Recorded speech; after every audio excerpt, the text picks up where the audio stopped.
Bem-vindos, meus amigos. Vamos conversar um pouco hoje sobre o tema Amai os vossos inimigos, baseado no capítulo 12 do Evangelho segundo o Espiritismo. Então, nossa conversa hoje vai ser a respeito desse tema, né? Refletirmos um pouco, pensarmos nessa mensagem de Jesus à luz da doutrina espírita, né? Como Kardec organizou o tema e depois como os espíritos trouxeram algumas reflexões a respeito dessa máxima tão significativa e importante. Então, para a gente começar o nosso bate-papo, nossa conversa, a nossa palestra, nós vamos trazer a história da Maria do Socorro, que ela é lá de Belém, do Pará, na verdade, no interior ali daquela região. E ela foi praticamente criada numa instituição em que abrigava, né, pessoas com hanseníase. Os pais dela possuíam, né, essa condição da hanseníase e ela também, mas ela praticamente cresceu, foi criada ali sem os pais e passou por uma série de circunstâncias, né, foi crescendo, foi se desenvolvendo e trabalhando, né, na instituição, contribuindo, colaborando de alguma forma para conseguir ali o sustento, né, conseguir ali sobreviver com auxílio, né, com a ajuda das pessoas que ali atuavam, mas quando ela já foi ficando um pouco mais velha, ali no adolescente, né, ainda nem tinha atingido a fase adulta, foi feito uma espécie de um casamento arranjado com um senhor bem mais velho, né, como se ela foi quase que dada em casamento. E com isso, começou ali um relacionamento de abuso, né, de violência, de truculência, e ela passou por muitas provações, né, muitas dificuldades, percalços, em razão disso. E foi passando tempo, a situação estava tão difícil, tão complicada, em que ela assim, se desesperou, e para dar um basta, ela decidiu, não, eu vou fugir de casa, porque não tem como viver dessa forma. E assim ela fez, fugiu, e viveu numa situação de rua, né? Ela ficou ali sendo abrigada em locais públicos, porque não tinha condição, não tinha como se sustentar, não tinha quem a acolhesse, né? Não, os pais não se sabiam, né?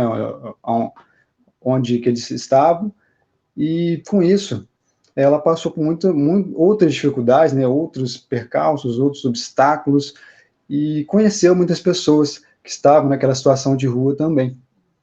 E com isso ela prometeu que um dia, quando ela saísse daquela circunstância, saísse daquele contexto, que ela iria ajudar as pessoas que precisavam desse suporte, desse auxílio, que ela iria realmente contribuir de alguma forma.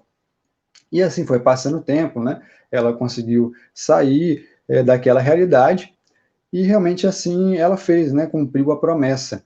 Ela criou o Lar da Tia Socorro.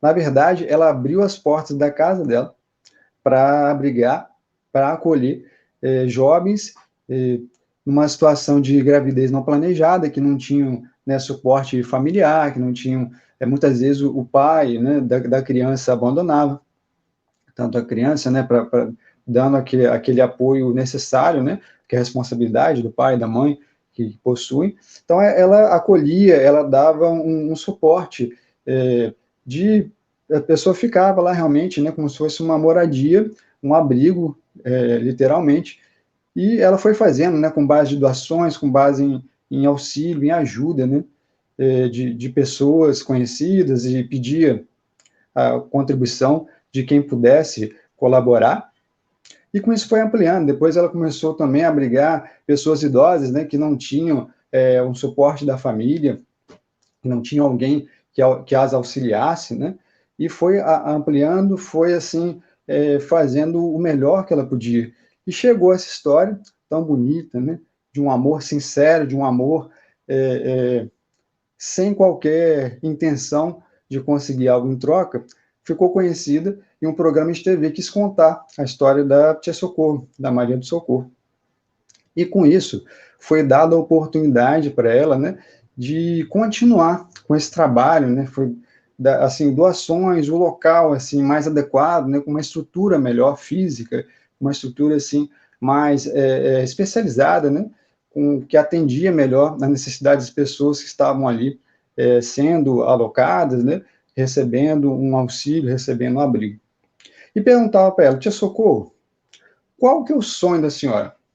Ela prontamente falou: olha, meu sonho é que essa instituição, esse projeto possa prosseguir e não dependa de mim para que esse projeto siga, né, de auxiliar as pessoas que estão precisando de ajuda. Ela falou: não, tudo bem, né, a pessoa que estava ali entrevistando, que estava conversando com ela, mas assim, um sonho da senhora, assim, um sonho pessoal, realmente, que a senhora tem vontade. Ela falou: um grande sonho meu é conhecer o Papa Francisco. Então, assim, é a questão do programa, né, além de dar o suporte, de fazer uma estrutura física melhor para a instituição, né, conseguir doações, realizou esse sonho, né?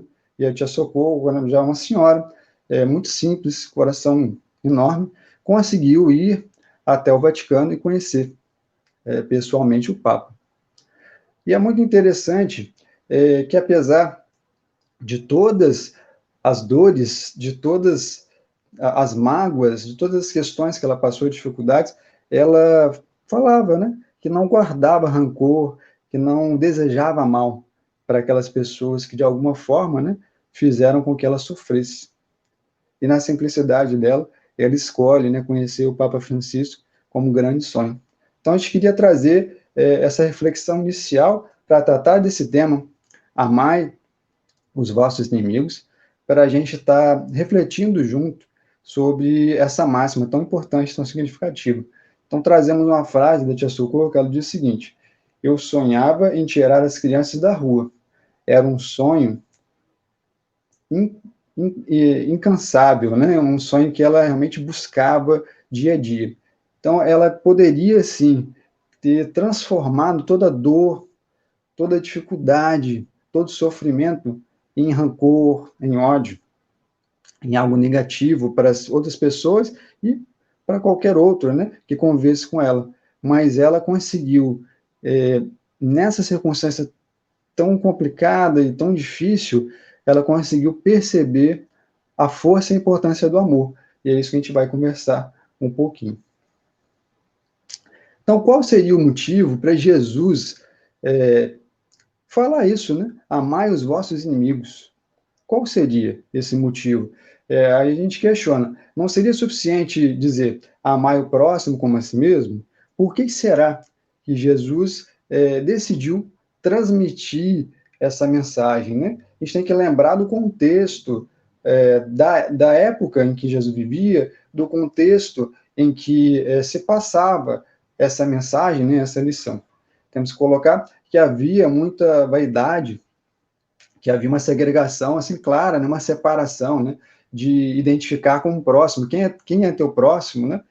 Quando Jesus é questionado e conta a parábola do bom samaritano, em que reconhecia-se naquela sociedade, naquela comunidade, o próximo é aquele que é igual a mim, ou seja, que pensa da mesma forma, que tem a mesma crença, que tem a mesma origem, em que eu afasto, que eu refuto, né? Em que eu desejo, muitas vezes, até o mal para aquela pessoa que não se identifica, que não se adequa a essa realidade, a essa descrição, né? Que pensa diferente de mim, que tem uma origem diferente, que tem uma religião diferente, enfim. O próximo, né, na interpretação das pessoas que viviam aquela época, era nesse sentido. Era aquele que eu considerava um igual, entre aspas, né, aquela pessoa que eu me identificava de alguma forma. Então, Jesus traz esse ensinamento, ele aprofunda, ele vai além. Então, ele intensifica, né? Pega a lei maior, amar o próximo como a si mesmo, e a Deus acima de todas as coisas, e ele aprofunda, e ele desvenda, né? E ele traz uma etapa, assim, mais profunda, realmente, né? Uma etapa que vai um pouco além e esmiuça esse mandamento tão significativo. E lá no Livro dos Espíritos, tem na pergunta 887, que eles comentam um pouquinho sobre essa questão. Dizem o seguinte: certo, ninguém pode votar aos seus inimigos um amor terno e apaixonado. Amar inimigos é perdoar-lhes e lhes retribuir o mal com o bem. O que assim procede se torna superior aos seus inimigos. Ao passo que abaixo deles se coloca, se procura tomar vingança. Então, no próprio Evangelho segundo o Espiritismo, no capítulo 2, e também nessa pergunta, né, sobre a questão dos inimigos, na pergunta 887 do Livro dos Espíritos, nos esclarecem esse primeiro ponto, né?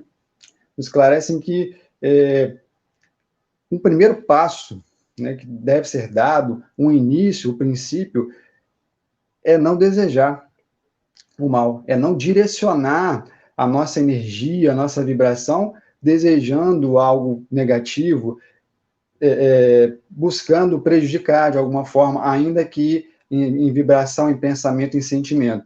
Já coloca isso como isso é importante, né? E como que isso a gente avança moralmente, espiritualmente. E isso é importante para a gente também, não é só para o outro, né? Às vezes o outro, por algum motivo, agiu de uma forma que nós ficamos tristes, magoados, enfim, fomos impactados. E isso, esse rancor, esse ódio, essa mágoa é muito negativo para nós. Prejudica, né, nossa saúde, nosso equilíbrio espiritual. É muito ruim para todos nós. E não é apenas para o outro, né, que nós estamos direcionando algo negativo, mas para nós também. Então, a gente pode refletir sobre alguns aspectos, né? O capítulo 12, ele traz várias questões importantíssimas e muito significativas. A gente vai conversar principalmente sobre 3 aspectos. O retribuir o mal com o bem, os inimigos desencarnados, bem interessante isso, né? Para a gente que acredita na vida após a morte, acredita na pluralidade das existências, acredita na reencarnação, os inimigos desencarnados. E um pouquinho dessa máxima que está muito conectada, né? É trazida no Evangelho segundo o Espiritismo, no mesmo capítulo, que é: se alguém vos bater na face direita, apresentar-lhe também a outra. Então, são esses 3 aspectos: retribuir o mal com o bem, os inimigos desencarnados e oferecer a outra face. Então, para a gente falar um pouquinho sobre retribuir o mal com o bem, que talvez seja um grande desafio, né? Quando alguém nos faz mal, quando alguém nos prejudica de alguma forma, ou, enfim, traz algo ruim, né? Seja uma fala, seja uma atitude, seja alguma circunstância ali que é colocada, é muito difícil, né? É um desafio verdadeiro, né? Nós não revidarmos na mesma moeda, nós não contra-atacarmos da mesma forma, né? Retribuir esse mal, essa coisa negativa, com algo positivo, com algo bom. É um grande desafio, mas a gente tem que refletir e pensar sobre isso. E realmente buscar essa atitude. Ah, Gabriel, mas é difícil, sim. Realmente, é difícil para mim, é difícil para todos nós, mas nós temos que nos esforçar, né? Temos que buscar a construção transformar isso num hábito até, né? Algo realmente que seja rotineiro, mas a gente tem que dar o primeiro passo, né? A gente tem que começar. Então, trazemos o seguinte: se o amor do próximo constitui o princípio da caridade, amar os inimigos é a mais sublime aplicação desse princípio. Então, a gente esquece que o dito inimigo, né, ele também é nosso próximo. Lembra na parábola do bom samaritano, né, que pergunta, conta a parábola, a gente sabe, né, que alguém é assaltado, né, e ali é levado, todos os bens pertencem, né, as roupas são rasgadas, então a gente não consegue identificar quem foi ali a vítima, né, quem foi o agredido, qual que era a sua religião, qual que era a sua origem, e passam várias pessoas, né? Passam pessoas, né? Que deveriam ser exemplo, né? O sacerdote, o levita, enfim. E Jesus coloca nessa parábola quem vai ajudar é o samaritano, que era considerado por aquelas pessoas como alguém que deveria ser afastado, que deveria ser colocado de lado, que tinha muito preconceito, havia uma segregação. Ele coloca alguém que era objeto, né, disso tudo, como aquele que auxilia, aquele que ajuda. E ele questiona, né, quem ali, nesse contexto, nessa parábola foi o próximo. Aí é interessante que a resposta dos doutores da lei não fala, né, que foi o samaritano, né, tamanha era a agressividade, né, o ódio em relação a eles. Ele fala que é aquele que foi movido de íntima compaixão. Olha que interessante. Quem teve compaixão. Então, aparentemente, o inimigo naquela parábola, ao que era considerado inimigo, né, por aquelas pessoas, foi o que auxiliou, foi o que ajudou, àquele que precisava de auxílio, aquele que precisava de ajuda. Então, ó, se o amor do próximo constitui o princípio da caridade, amar os inimigos é a mais sublime aplicação desse princípio. Então, é algo que não é fácil, a gente sabe disso, né, para todos nós, sem exceção, né, a não ser para os espíritos já evoluídos, espíritos de uma envergadura moral assim elevada, mas nós, né, que estamos aqui no mundo de provas e expiações, que está passando por uma transição, que está passando por esse ciclo, né, de transformação, nós temos ainda muita dificuldade em relação a isso. E qual que seria, então, a causa dessas forças, né? Qual que seria a origem dessa questão tanto do pensar no negativo, né? Do direcionar algo negativo, ódio, ou tanto com amor, né? Direcionar algo de positivo, ou seja, amar o inimigo e não odiar o inimigo, né? Que é colocado ali, que os antigos diziam, né? Odiarás teu inimigo. E Jesus traz a lei do amor. Então, enfim, que vale a pena depois a gente aprofundar, né, buscar algumas referências sobre essa questão. Mas aqui a gente vai refletir qual seria, então, a causa disso tudo, a causa desse antagonismo, né, do negativo e do positivo. A gente vai bem trazer, né, algo que a gente tem que refletir, que é onde inicia tudo, né, que é no nosso pensamento. Quando nós começamos a emitir esse pensamento, seja um pensamento benévolo, seja um pensamento malévolo, um pensamento no bem, ou um pensamento direcionado ao mal. E no capítulo 2 eles falam o seguinte: as sensações que se experimentam na aproximação de um amigo ou de um inimigo, elas são diferentes.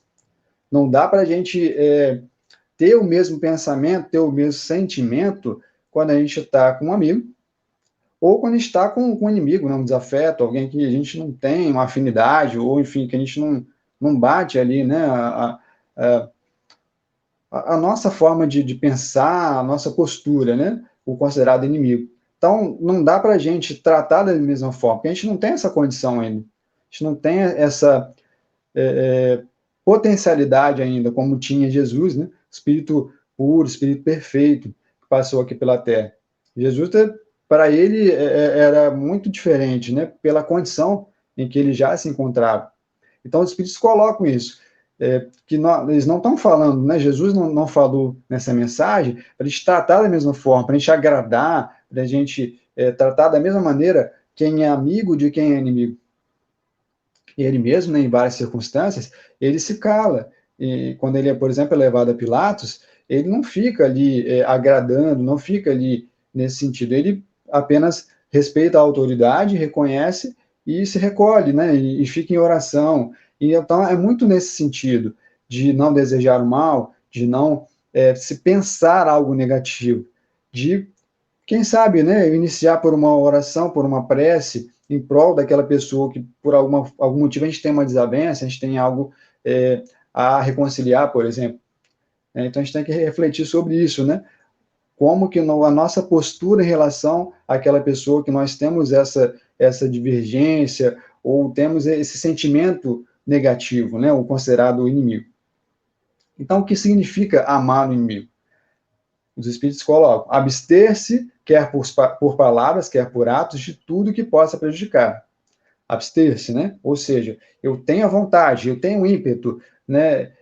A tendência é que eu faça, por palavras ou gestos, algo para prejudicar. Então, eu vou me abster, né? Ou seja, eu vou deixar de fazer, eu vou me segurar realmente. Falar, não vou pensar, não, vamos pensar em algo positivo, vamos pensar em outra coisa, não vamos falar nada, não vamos agir de uma forma que vá prejudicar. Só que depois os espíritos colocam um passo adiante. Esse é o primeiro passo, né? Eles vão um pouquinho além. Retribuir-lhe sempre o mal com o bem, sem intenção de humilhar. Esse segundo passo ele é importante. Primeiro, não fazer o mal, ok, já é um passo importante, significativo, né? Que nós temos que iniciar assim. Mas depois, aí o aprofundamento, né? Aí já é uma circunstância que nós conseguimos vencer a nossa má tendência, né? Vencer a nossa inclinação ali a prejudicar, que é retribuir sempre o mal com o bem, sem intenção de humilhar. Não é falar, não, que eu sou melhor, né? Eu sou mais evoluído. Não é isso. É porque nós sabemos que o certo, que o que deve ser feito, é retribuir com o bem, independente do que a gente recebe. se a gente recebeu o mal ou o bem. Mas, claro, né, é tudo um processo, né, é um ciclo, né, a gente não vai começar já dessa forma, a gente tem que começar não prejudicando, não desejando mal, e buscando, obviamente, retribuir o mal com o bem. É um desafio, mas ele é possível, né, nós vemos vários exemplos nos mostrando que é possível. Cumprir a lei dos homens é pouco. Eu achei interessante essa reflexão, que usar apenas a regra do jogo, né, falar, não estou saindo, né, do que seria o considerado pela humanidade, considerado pela lei dos homens, né, considerado pelas regras que regem as relações aqui na Terra, eu não estou fazendo nada de errado. Ok, mas essa é uma obrigação. Não, então, cumprir a lei dos homens é uma obrigação nossa, não é nada que vai além, não é nada que nós já avançamos, já progredimos. Aí a gente traz uma fala de Jesus também, está lá em Mateus 5, versículo 20. Digo-vos que, se a vossa justiça não for mais abundante que a dos escribas e fariseus, não entrarei no reino dos céus. Então, se a nossa justiça não for além do básico, né? Assim, ou seja, não for além do simplesmente não faça mal e comece a realmente buscar essa retribuição, buscar trazer algo de positivo, algo de bom, algo que vai contribuir de coração, sem querer humilhar, sem se colocar melhor que o outro. A gente vai estar apenas agindo, né, como os escribas, como os fariseus, como os saduceus, que queriam, na verdade, se colocar melhores que os outros, né, aparentar, demonstrar isso, mas intimamente não se modificavam. Né? Claro que a gente não pode generalizar, mas nessas falas, né, nessas circunstâncias, nesses momentos em que convivem ali com Jesus, né, nos momentos registrados pelos evangelistas, a gente vê essas posturas ainda muito arrogantes, né, se colocando sempre melhores do que aquelas pessoas que estavam em sofrimento, que estavam em dificuldade.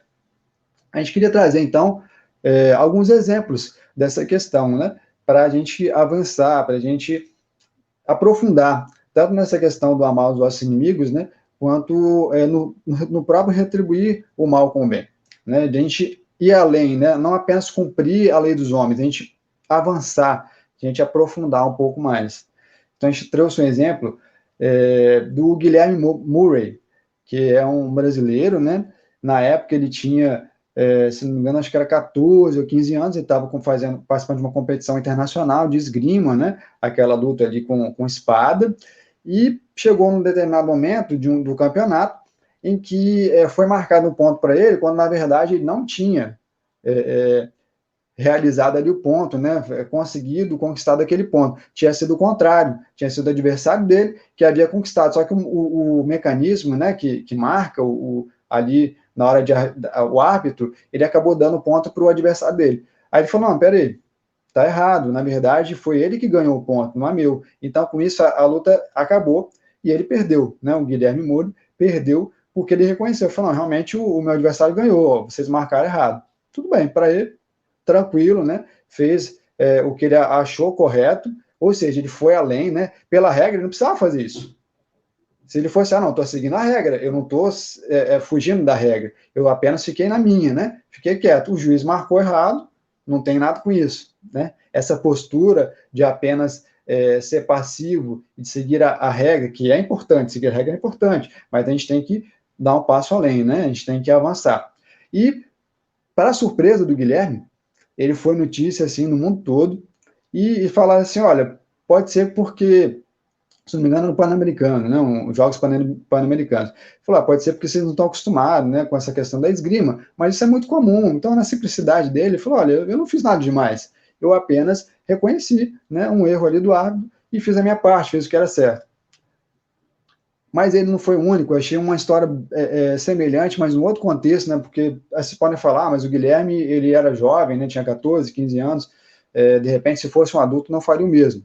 Talvez. A gente trouxe uma história bem interessante do Ivan Fernandes, um espanhol, e que estava participando de uma competição de corrida, né, corrida cross-country, em que ele era o segundo colocado, né, então tinha alguém na frente dele, que era o Abel Mutai, que era um queniano, né, a gente sabe que no Quênia é muito comum pessoas com potencial para essa coisa da corrida mais longa, E o que aconteceu? O primeiro colocado, que era o Abel, ele estava bem na frente, só que quando chegou, faltando uns 10 metros, mais ou menos, para acabar a corrida, ele não percebeu que não tinha chegado, né, no final. Ele se confundiu com a marcação e achou que tinha acabado, só que ele parou antes. Ele parou antes, em 10 metros mais ou menos. Aí o Ivan viu e falou, nossa, mas ele já era para ter passado isso aí há muito tempo. Viu que ele estava parado, andando, e ele começou a tentar se comunicar, né? Enfim, ele espanhol e o outro queniano, não conseguiu. O que ele fez? Ele praticamente pegou na mão do adversário e levou, falou, não, você tem que ganhar, ó, é aqui, continua, né? Vai para frente. Aí tudo bem, acabou. Da mesma forma, o Ivan falou, olha, eu não fiz nada demais, né? Ele com certeza ganhou de mim. Ele apenas se confundiu, mas ele está muito na frente. Então, eu não posso me aproveitar de uma questão ali, de circunstância, para dizer que eu ganhei, que eu não ganhei. Quem ganhou foi ele. E é interessante, né, que para o Ivan, ele foi tranquilo. Só que o próprio técnico falou, olha, se fosse eu no lugar do Ivan, eu não faria isso. Ele foi sincero, né? Eu iria lá e ganharia. E ele estava dentro da regra, né? Ele estava cumprindo ali o protocolo, se ele fizesse isso, né? Se ele fosse lá e ganhasse. Ele não fez nada de errado, segundo a regra. Mas, por um senso de justiça, por um senso de ética, né? Por um senso ali de fazer o que para ele era o certo, para ele era o correto, que era reconhecer a vitória do outro, que na verdade se confundiu, né? Enfim, por uma circunstância ali do momento. Ele falou, não, eu não ia me sentir bem passando por essa situação. Então, assim, para mostrar que é possível, sim, a gente avançar, a gente progredir, a gente ir além, né? Não apenas não fazer o mal, mas começar a buscar retribuir o mal com o bem, né? Começar a avançar, a dar um passo adiante, né? A contribuir um pouquinho mais com as pessoas que convivem com a gente.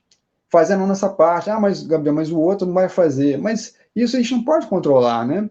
O outro vai responder segundo as leis divinas. O outro, ele vai ter consequências. Mas a responsabilidade nossa em relação às nossas atitudes, os nossos pensamentos, as nossas posturas, né? Claro que nós vamos errar, nós somos imperfeitos, mas temos que buscar acertar, né? Temos que buscar atingir o alvo, né? Como dizia Paulo, né? Prossigo rumo ao alvo, que era o próprio Cristo, que era o próprio Evangelho do Mestre Jesus. A gente vai buscar e vai na direção dele. E os erros fazem parte, né, do nosso aprendizado, fazem parte do processo. E os inimigos desencarnados, um tópico bem interessante que fala lá no Evangelho segundo o Espiritismo. Eles colocam o seguinte, que os espíritas têm ainda outro motivo para serem indulgentes com os inimigos. A certeza de que a maldade não é um estado permanente dos homens. Olha que interessante. Nós temos certeza disso, né?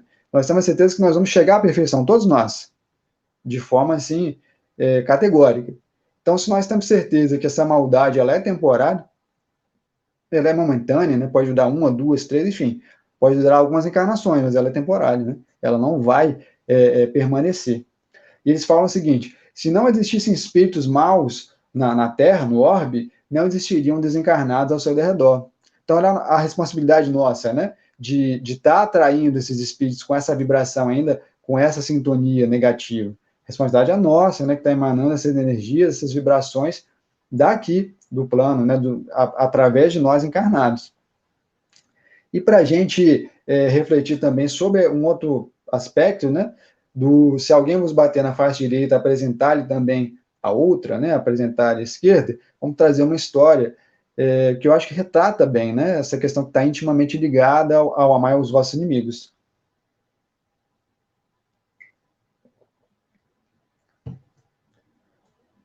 A Simone Souza, né? Ela é uma médica, ela estava indo ali para um trecho próximo ao aeroporto do Rio de Janeiro, estava num ônibus, né?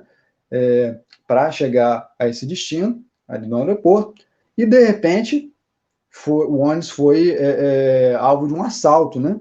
Pessoas ali foram assaltar os passageiros. Só que dentro do ônibus tinha um oficial da polícia, e com isso houve um tiroteio. E ela, médica, quando começou o tiroteio, ela se abaixou, né? Foi se proteger.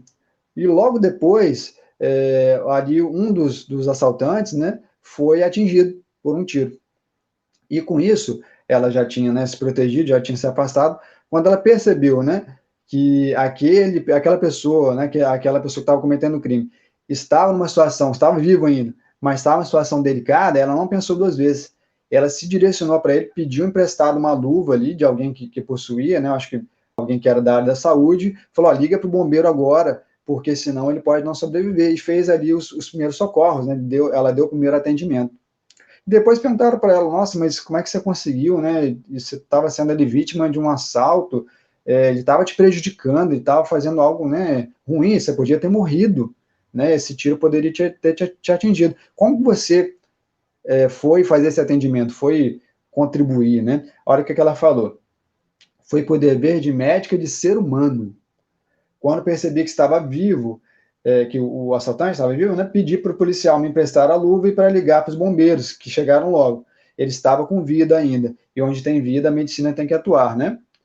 Então, assim, para a gente mostrar, né, nesse sentido, como que é possível, sim, retribuir o mal com o bem. Não é fácil, né? E pode ser que outros médicos não fizessem o mesmo. Falam, não, mas eu estava ali em choque, eu estava com medo, né? Enfim, poderia alguém voltar ali e tentar fazer alguma coisa comigo. Mas ela foi de coração sincero, né? Como médico, mas muito mais como ser humano. Ela foi, se colocou ali em auxílio e conseguiu salvar a vida, né? Esse momento da encarnação daquele companheiro. Então, ao orgulhoso, esse ensino pode parecer uma covardia, né? O amar os vossos inimigos. Eles colocam o seguinte, os espíritos, né? Não compreende que haja mais coragem de suportar um insulto do que tomar uma vingança, do que tornar uma vingança, porque a sua visão não pode ultrapassar o presente, né? Quando a gente olha apenas para um recorte, apenas para essa encarnação, fica muito complicado, né? Compreender esse ensinamento de Jesus. E fica uma reflexão final. Somente a fé na vida futura e na justiça de Deus, é um trechinho, né, do Evangelho segundo o Espiritismo. Somente a fé na vida futura e na justiça de Deus, que jamais deixa impune o mal, pode dar ao homem forças para suportar com paciência os golpes que lhe sejam desferidos. E são somente a fé na vida futura e na justiça de Deus que vai dar essa possibilidade para nós passarmos por esses desafios, passarmos pelas dores, passarmos por todos os obstáculos, né, que a encarnação nos coloca, para a gente nos conhecer, para a gente buscar essa transformação íntima, mas a fé na vida futura e na providência divina, né, de que nós não estamos desamparados, é que dá essa condição, que é essa ferramenta poderosa. Então, para a gente encerrar, né, a nosso bate-papo, a nossa palestra, vamos deixar uma frase para a gente refletir junto com o que eu coloquei agora há pouco.